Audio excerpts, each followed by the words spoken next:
we've got to be careful around this time of year, right? Because it's so easy to make all of these big plans and be like, oh my gosh, it's going to be amazing. And then you lose motivation for it. It's fun to plan it and then you don't really follow through with it. Because that's the other thing. Whatever you pick at the start of the year, if you find that after a few weeks in January, you're not feeling motivated. I know we like a new year because it feels like a fresh start, and particularly if January 1st is a Monday. But if you'll get halfway through January and you realize the goals that you set for yourself aren't working anymore, you can start again. It doesn't have to be all or nothing. You can restart anytime. January 1st, 2024 is a Monday. It is a Monday. That means that the new year is the ultimate reset. We get a new year, a new month, and a new week. This is not to put any pressure on you. I know this time of year can be difficult. If that is just going to make you feel more pressure to like get your life together, then clearly it's not a helpful way of viewing things. But if you are trying to make some big changes or you just like the idea of a fresh start, January 1st is a Monday. Let's do the ultimate reset. First thing we're going to do is to reflect on the year so far. So look back through, if you journal, I journal. Look back through your journals. What were your goals? See if you can spot any patterns in terms of your mood throughout the year. I do monthly reviews in my journals, so clearly it would take a very long time to go through every single day of the past year and what I've written.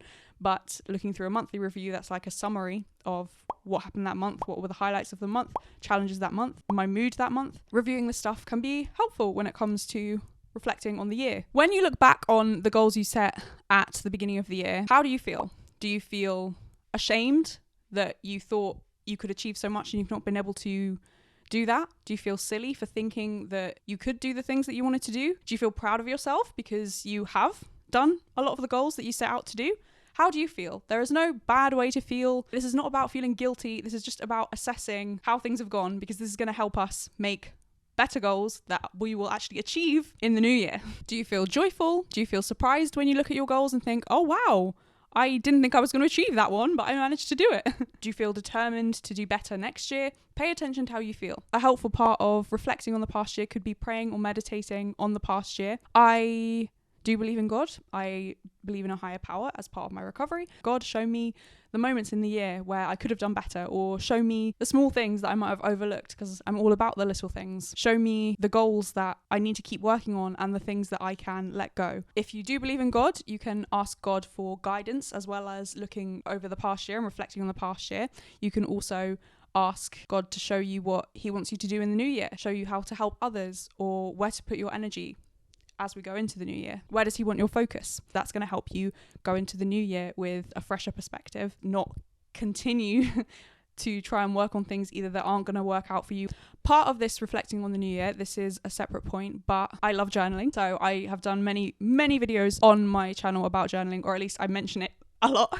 Aside from going through your past goals that you've written about, journaled about, or just reflecting on what you wanted to achieve this week, journal and write about how your year has gone, what you want 2024, the new year, to look like. So some potential categories you could do would be highlights of 2023, challenges that you overcame in 2023, and really take a moment to celebrate yourself for overcoming those things. Ongoing challenges of 2023, so this will be things that you're still dealing with. Maybe this is an ongoing thing that's been happening for many years. You're trying to learn how to set better boundaries, or you're trying to be more assertive, or maybe this is just something that has come up this year that you realize you need to work on, like you want to really invest in your health or stop procrastinating so much, and this is something that's been highlighted this year, and so this is an ongoing thing that you want to work on going into the new year. Because as well, sometimes things don't get better. Like, I know as a society we like to have a narrative of like, get well soon, or, you know, feel better soon, I hope you're okay, I hope you're getting better.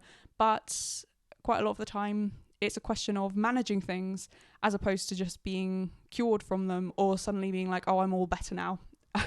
Just a dose of realism there. 5 happy memories of 2023, and specifically think about who you were with, where you were, what had you done to get to that point. So had you done like some inner work and you were challenging yourself, and then that really paid off and you had a really great experience? What were you wearing? What season was it? What was the atmosphere like? Was it a really busy thing, or was it a very quiet moment of like solitude, and it's a standout moment because maybe you went for like a weekend away by yourself and you just had such peace? You were maybe sitting outside in the sun or whatever.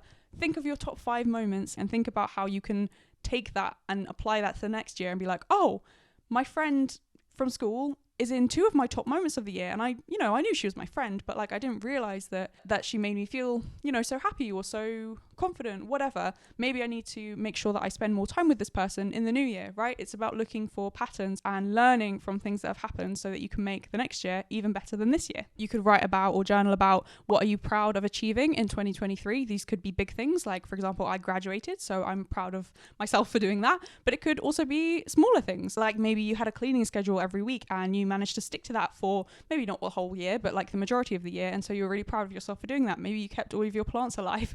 Maybe you've got into the habit of making your bed. Like, it doesn't have to be a big thing like I graduated or I got a job. What are you proud of? You'll be able to find something. Or you could write about something that you thought you couldn't do but you did, and again, this could be a big thing like I graduated and I didn't think I could do that. Or something small, like I didn't think I would be able to start a YouTube channel. I guess that could technically be a big thing as well.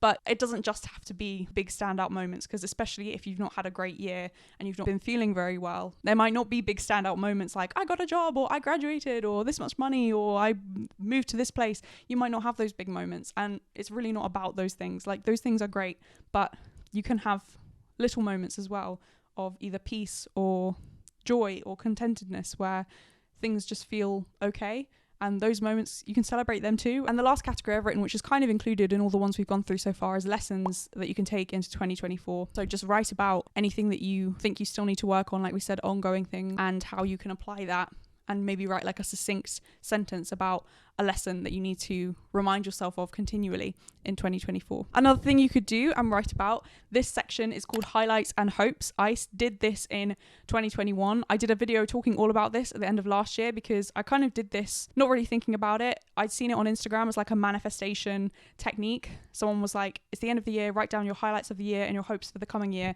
And I was like, yeah, why not? And I was in a really terrible place at the end of 2021. I went to rehab in 2022.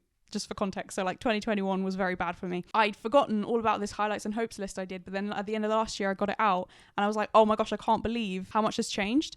And I'm not saying that writing it down is like magic or like that's why it was manifested, because I think you have to be acting with intention. You can't just like write a bunch of stuff down and then expect it's going to happen. Like, you've got to be doing things. This is a easy thing you can do. Write down your highlights and your hopes. And like, highlights, again, doesn't have to be about the big things. Maybe you got into a specific TV show this year, or you discovered this new artist or this new album, and you feel like that has defined a certain time of the year for you, and you're always going to associate, this is what I tend to do, associate certain albums with certain times of the year or certain years. Maybe you started going to like a local vegetable market and that's like a highlight of the year for you, and you just feel really happy about that, even though it's just a little thing, right? Celebrate these little things.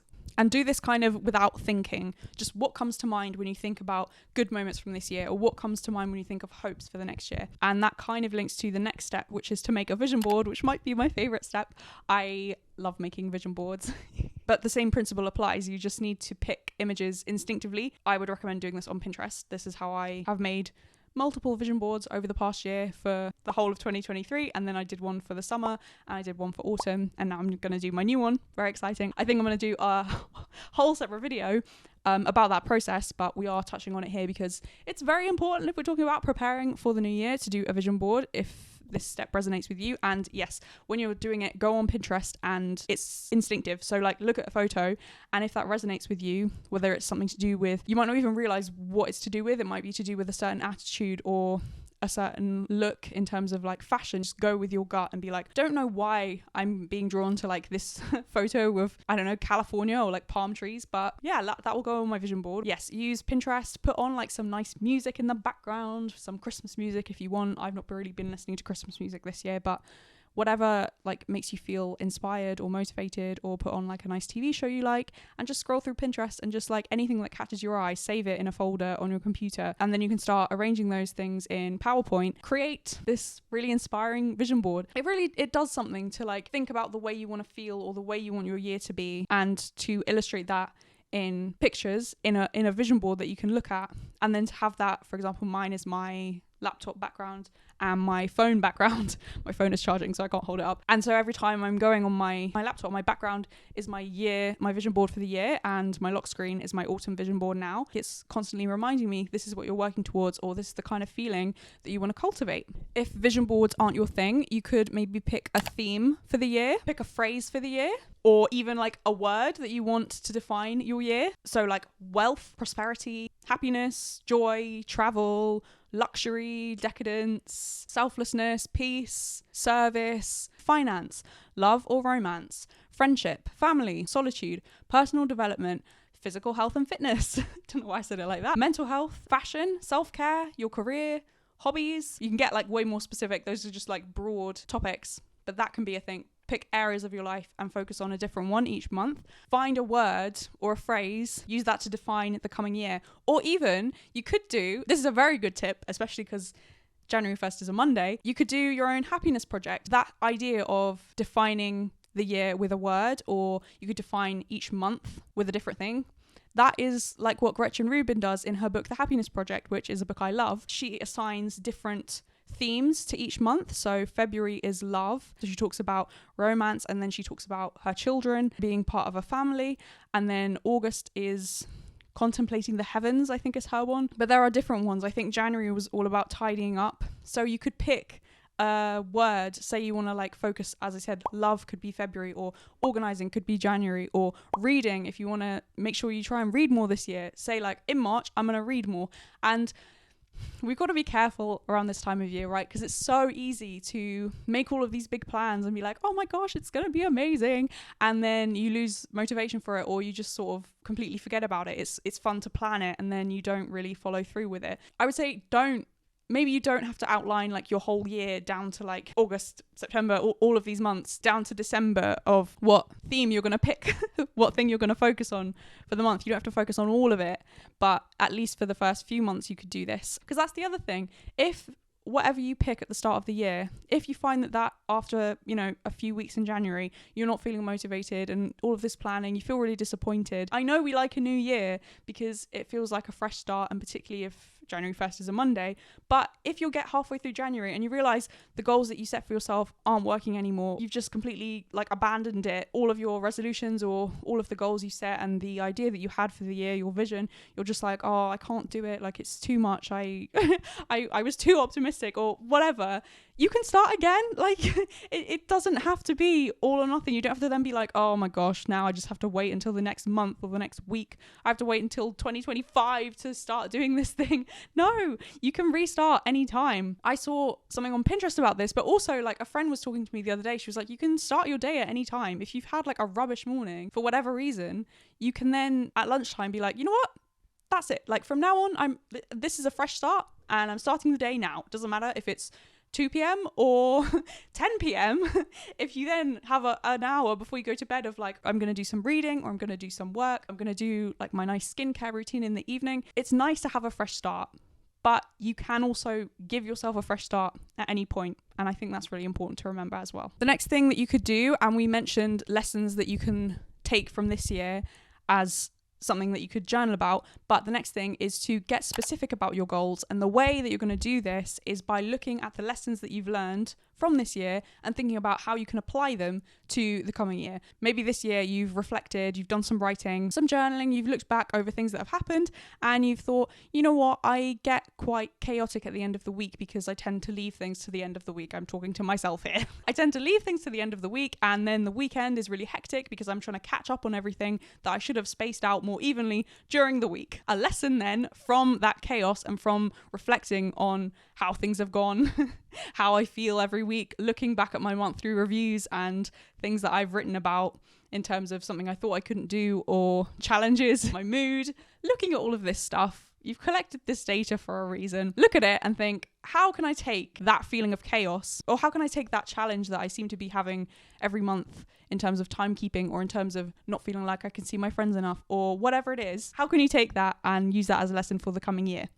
So like if a lesson from this year is that you continually get hangry and then eat things that don't align with your goals, whether those goals are you want to eat loads more vegetables or you're trying to lose weight. Weight loss can be a big goal that people can sometimes assign to the new year, or it can be like an ongoing thing. I'm not really going to go into that in depth, but this point is one that I have noticed in myself in terms of I just need to be more organized. So I could make it a goal if I do find myself getting hangry and then just eating like a sandwich, as opposed to I'd planned in my head to have like eggs and kale, or to have like a nice bean stew. If I want to change that and make sure in the new year I'm not just going to have like the sandwich and instead I'm going to eat things aligning with my health goals, what I can do then is to make it a goal every week to do some batch cooking, so that then I always have one option or a couple of options in the fridge that I can eat straight away or reheat straight away, instead of just being like, I'll have a sandwich then. So in terms of food prep, this could be boil some eggs, mash up some tuna and mayo, add some capers and some red onion, make like a really nice tuna salad that you can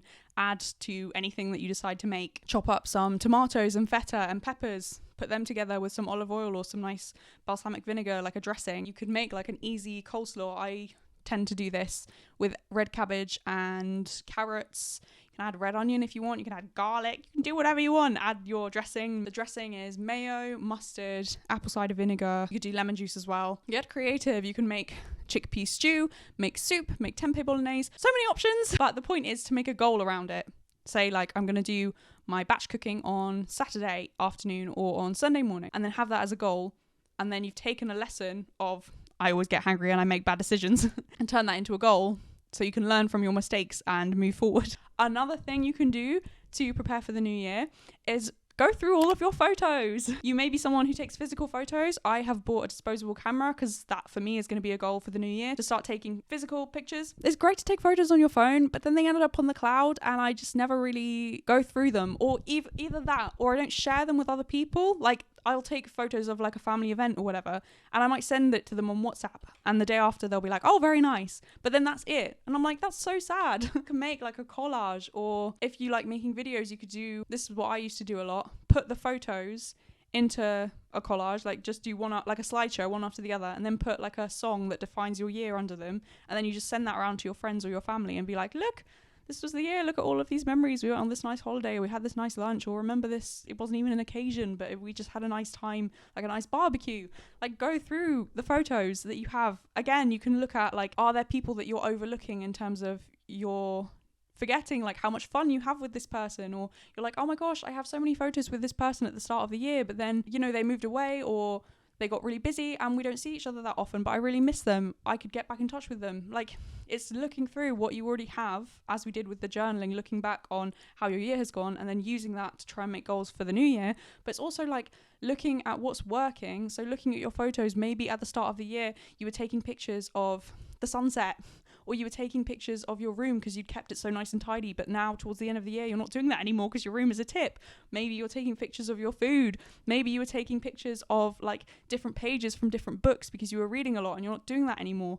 We can learn so much. We have all of the information already. You just need to like pay attention to it and then work out what it means and work out how to apply it to the new year. Maybe you could go through all of these photos on the cloud or on your phone, decide you're going to print out a few, so then you have like physical copies. You could put them in a scrapbook or put them in a photo box, just stick them on your wall, stick them on the inside of your wardrobe door. Photos are how we can romanticize our life. It doesn't have to be like a big occasion. I know we tend to take photos when it is a big occasion, like a wedding or a party, or, you know, someone's going away or whatever, but there will be just plenty of small moments that you have photos of as well, and you can celebrate those small moments by printing those photos out and sticking them up and being like, yes, look, that was a beautiful day and we had a picnic, or that was just a fun day out. So I hope I've given you some ideas as to how to reflect on the past year and prepare for the new year. It's such an exciting time. But I also hope I've reminded you that it doesn't have to be about the big things. If this year has been bad for you, or if you're just not feeling in a good place, there is still small things that you can pick out. Maybe it's only a small moment or a small memory of an afternoon or of time spent with a particular person. I just hope I've reminded you that there are good moments and there can be hope and we can improve and get better. Please let me know your thoughts in the comments. Which of these suggestions are you going to try out? I'm gonna do a whole in-depth video about doing a new vision board for the new year. So subscribe if you'd like to see that, because that will be coming out very soon. I'm excited to do that and show you the process of it and encourage you to do the same. Thank you so much for watching. Also, if you have not been having a good year, or you don't like this time of year because you feel like there's a pressure to change and you're either not in the headspace to do that or you don't want to do that, I did a whole video about how you are not a self-improvement project and how you're doing okay. I will leave that for you if you want to watch that next.